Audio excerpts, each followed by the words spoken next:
E aí pessoal, beleza? Tudo bem? Voltamos aí para mais uma aula nossa aí, continuação da nossa aula de CHC. O Biscuit está aqui do meu lado, como você pode observar, hoje é domingo, 9 de agosto, hoje é domingo, pé de cachimbo de barra, bate já aí, quem não ouviu falar disso aí, né pessoal? Falando baixo aí porque já são 10 para as 4 da manhã e tem gente dormindo, então, mas mesmo assim nossas aulas têm que continuar porque tem vários pedidos. Continuando aí, pessoal, a história do Brasil, primeiro continuando aí a parte aí, falando um pouco aí do nosso CHC, o nosso curso de História completo, né, para concursos, vestibulares e também pré-militar. O e-mail historiacomp1@outlook.com, Facebook Isso Sai, o celular para mensagem 3291650267. Pessoal, estávamos falando aí de História do Brasil, parte 39. Estamos falando ainda da questão externa, parte 5. Agora, pessoal, nós vamos entrar num conteúdo bem interessante, porque vai ser um marco importante, né? Temos vários marcos na história do Brasil, mas esse aí é um dos marcos aí importantes para, no caso aí, de cair na sua prova, e também importantes aí para depois a mudança de pensamento. Pessoal, como eu falei para vocês na nossa última aula, nós deixamos bem claro que a Guile teve aqueles problemas todos com o Império do Brasil, o Brasil invade o Uruguai. A Guile, próximo muito a Solano, pede aí ajuda a Solano, né? Solano Lopes, o filho de Antônio. Mas é interessante nós observarmos aqui, pessoal. Nós vamos entrar então na chamada Guerra do Paraguai, parte 1. Muito importante para a sua prova, pessoal. Pessoal, durante a Guerra do Paraguai, tentou buscar trazer uma imagem do ditador paraguaio no Brasil, principalmente aí pela imprensa, revistas, jornais e tudo mais. Tentou trazer uma imagem de Solano, né, de Solano Lopes, para os leitores. Uma imagem que muitas vezes é uma imagem aí conturbada, né? Porque não expressa muito a ideia de Solano. Tranquilo, pessoal? Então nós observamos aí em Charges, pessoal, o que? Traz aí o tal do mal, né? O mal que deve ser combatido, né? Sempre nessas coisas nós observamos isso, né? Guerras tem sempre aquelas do país que fala assim, o outro lado é o lado que tem que ser derrotado, o mal que deve ser combatido, aquele cara diabólico, né, que deve ser condenado e julgado pelos crimes horrorosos que ele já cometeu. E nesse caso você observa através da imprensa, jornais, revistas aí, como no caso a Vida Fluminense aí, numa matéria durante o decorrer da Guerra do Paraguai, em novembro de 1869, aonde que ela posta, nesse caso aí, por exemplo, que o Solano era apelidado de o Nero, né, do século XIX. É uma coisa bem conturbada essa discussão, mas é interessante observarmos que a imprensa do Brasil ela tenta transmitir para os leitores uma imagem do mal que é Solano Lopes. Tranquilo, pessoal? Tudo bem. A Guile, com aquelas conturbadas todas e as pressões e tudo mais pelo ultimato e pelas as coisas que Bertrand Barreto fez, nós vamos observar que a Guile fica numa sinuca de bico e há o ultimato e tudo mais por Saraiva, e nesse caso o Uruguai é invadido, nós já vimos que foi tomado, Venâncio Flores no poder e tudo mais. Mas a Guile pede ajuda aqui, a Solano Lopes. Solano Lopes, pessoal, ele é convencido muito por um cara, né, que é nesse caso aí um dos chefes aí maiores aí dentro do Uruguai, o Vasquez de Sagatoon. É interessante que o Vasquez ele conta para Solano que havia um tratado entre o Brasil e Argentina, entre o Brasil aí de Dom Pedro II e a Argentina de Mitre, onde tinha nesse tratado a divisão do Uruguai, onde a terra do Rio Negro parte seria para o Brasil e a outra parte ficaria para a Argentina.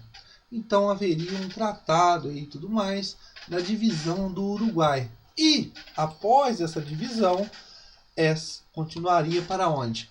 Para com o sumiço aí dessa unidade federativa do Uruguai, e seria prorrogar para onde? Para o Paraguai. Então Solano, de uma forma ou de outra, começa a ficar com a pulga atrás da orelha e pega as dores de Aguirre. Mas nós temos que entender uma coisa muito interessante, pessoal.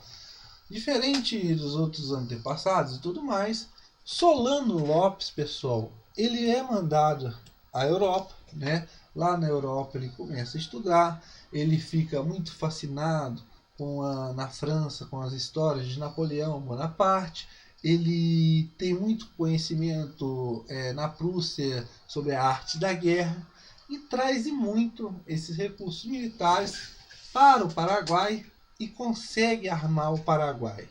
Tranquilo, pessoal? E tem essa ideia de voltar para o Paraguai e então difundir o tal e unificar o tal vice-reino do Prata. Unir tudo numa coisa só, no chamado vice-reino do Prata. Mas só que Solano Lopes, pessoal, ele tinha que ter uma desculpa. E essa desculpa nesse momento seria o quê? Seria o ultimato, né? Nesse caso aí, pessoal, que o pessoal faria, nesse caso, só um minuto aí, pessoal, só para tentar arrumar um troço aqui, que está parado. Só um minuto, pessoal. Eu vou só dar uma ajeitada aqui no... Peraí que eu não estou conseguindo pegar o negócio aqui. Peraí, só um pouquinho. Dá um pouquinho. Pessoal, continuando aí, problema resolvido e tudo mais, porque o computador aqui está começando a bateria descarregar e eu tinha que parar aí para achar o carregador e pôr o computador para carregar. Mas tudo bem, pessoal. Voltando aqui ao raciocínio, Solano Lopes, ele vai à Europa e tem esse conhecimento na parte da guerra, com as histórias lá de Napoleão e também na Prússia com a arte da guerra. Ele traz esse conhecimento para o Paraguai e arma o Paraguai. E nessa vinda, ele tem a ideia, nesse caso, de reconstruir de novo o antigo vice-reino do Prata. É interessante, pessoal, que para ele levar essas ideias, esse plano adiante, ele tinha que ter alguma coisa, um pretexto. E esse pretexto acontece quando? Quando o Saraiva vai lá e dá um ultimato no Aguirre para ele levar as considerações do Império e tudo mais. E nesse momento o Solano Lopes ele aproveita, porque o ultimato não ele é negado pelo Aguirre e o Império Brasileiro invade o Uruguai. E nesse caso, pessoal, é interessante essa desculpa de Solano para declarar guerra e em seguir em frente com seus planos. É interessante, pessoal, eu quero trazer para vocês aqui uma nota da declaração aí, no caso aí, numa nota, né, ameaçadora ao governo brasileiro que foi enviada. Eu quero ler para vocês aqui porque é interessante nós observarmos o contexto. Consentir que, em execução da alternativa do ultimato imperial, as forças brasileiras, quer sejam navais, quer sejam terrestres, ocupem parte do território da República Oriental do Uruguai, nem temporariamente, nem permanente, como atentatória ao equilíbrio dos estados do Prata, que interessa à República do Paraguai como a garantia da sua segurança, paz e prosperidade, e que protesta da maneira mais solene contra tal ato, desonerando desde já de toda responsabilidade pelas consequências do presente declaração. Ou seja, é uma declaração que Solano faz de uma forma que agora estava justificado a ideia da declaração de guerra. Então você tem essa guerra declarada em 10 de novembro de 1864, quando ele declara a guerra, né? Como você já sabe, aprisiona o navio, o Marquês de Olinda, onde esse navio Marquês de Olinda estava transportando o presidente da província de Mato Grosso. O navio estava em águas paraguaias e nessa coisa de declaração de guerra, nesse caso, ele aprisiona aí o Marquês de Olinda com o presidente do Mato Grosso dentro do navio. Em seguida, pessoal, ele abre sua primeira frente de batalha. Ele tinha interesse pelo Rio Grande do Sul primeiramente, mas ele invade o Mato Grosso. Invade o Mato Grosso, aonde ele contém lá o Forte de Coimbra, onde quem comandava lá era o tenente-coronel Porto Carreiro, né? Você observa lá que era um forte, o Forte de Coimbra tinha 115 homens, nossa, e tanto gente para guardar um forte, né, pessoal? Quanto o exército gigantesco, né? Com muito maior números, o exército paraguaio, e depois passam para o Forte de Dourados, que era comandado lá pelo tenente Antônio João Ribeiro, aonde nesse forte você tinha 15 homens só. Tranquilo, pessoal? Então, ele consegue, nesse caso aí, tomar Mato Grosso. Mas qual que é a ideia desse sucesso, né? O que levou esse sucesso da invasão do Mato Grosso? A pouca defesa. Como nós já falamos, o Forte de Coimbra tinha 115 pessoas, 115 soldados. O de Dourados tinha apenas 15 homens. Então, essa defesa precária, nesse caso aí na região fronteiriça, ajudou e muito para a invasão paraguaia.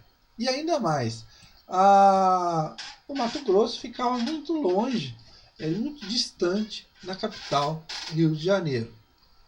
E interessante porque as nossas tropas estavam muito concentradas, né, no Rio Grande do Sul por causa da invasão no Uruguai. Tranquilo, pessoal? Beleza? Mas interessante, pessoal, é que Solano ele queria, na verdade, invadir o Rio Grande do Sul. Mas ele invade o Mato Grosso por quê?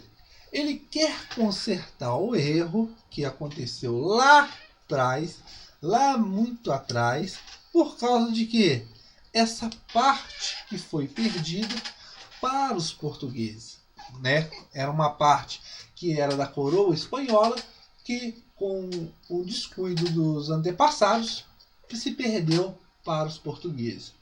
E era uma região muito rica, essa parte do Mato Grosso. Então, era um ponto estratégico para a primeira invasão aí do Paraguai. Tranquilo, pessoal? Após essa invasão, você tem formado, nesse caso aí, o governo começa a organizar a chamada Coluna Expedicionária de Mato Grosso, né? Que vai no comando aí do coronel Carlos de Moraes Camissão, né? Para tentar aí um contra-ataque, né? Para tentar recuperar Mato Grosso dos invasores, só que mesmo levando aí, acho que, se não me engano, aí mais de 1.300 homens, o exército não poderia contra o exército bem preparado do Paraguai e em maior número. E você tem a famosa retirada da Laguna. Ou seja, o exército brasileiro tem que recuar. Tranquilo, pessoal? Por causa desse favorecimento aí, dessa diferença e tudo mais. E nesse caso, o que Solano faz? Ele vê o sucesso da invasão no Mato Grosso e agora empreende uma outra frente de batalha, ou seja, a frente para o Rio Grande do Sul. A frente para o Rio Grande do Sul, pessoal, era interessante para Solano porque ele, nesse momento, se invadisse o Rio Grande do Sul, ele obrigava as tropas a saírem do Uruguai. É interessante, pessoal, que para Solano chegar ao Rio Grande do Sul, ele teria que passar por território argentino, né? principalmente aí na província de Corrientes. Tranquilo, pessoal? E ele pede a permissão a Mitre, o presidente aí nesse caso da Argentina, para atravessar com suas tropas ali para a província de Corrientes. Só que esse pedido para atravessar com as tropas é negado. E o que acontece? Solano Lopes não gosta nada disso e faz o quê? Toma a província de Corrientes. Quando a notícia chega a Mitre, a coisa que ele faz é óbvia: declarar guerra ao Paraguai em 1865. E o que nós vamos ver na nossa próxima aula? Vamos continuar aí a parte aí da Guerra do Paraguai, a continuação e tudo mais. Vamos falar aí da formação aí do Tratado da Tríplice Aliança e vamos chegar ao fim aí da Guerra do Paraguai, mas isso ficará na nossa próxima aula. O que é interessante nós entendermos aqui? Que mesmo durante a Guerra do Paraguai, você observa que dentro do Brasil a imprensa faz de um modo para transformar a imagem de Solano Lopes, tranquilo, naquela imagem diabólica, né? Aquela imagem que o mal que deve ser combatido, né? Ao exemplo até do apelido dado a ele de Nero do século XIX. E nesse caso você observa o que? Solano Lopes, com o seu conhecimento todo, porque teve na Europa e tudo mais, arma bem o Paraguai e começa suas empreitadas, como no caso aí, ele começa através do ultimato que Saraiva, né, no Império Brasileiro, dá ao Uruguai para seguir suas ideias e suas reivindicações, por causa dos ataques que estavam acontecendo a proprietários brasileiros do Sul. Claro que Aguirre não aceita e o Império invade o Uruguai. Aguirre vai e corre para baixo da saia de Solano Lopes, né? Pede ajuda a Solano Lopes.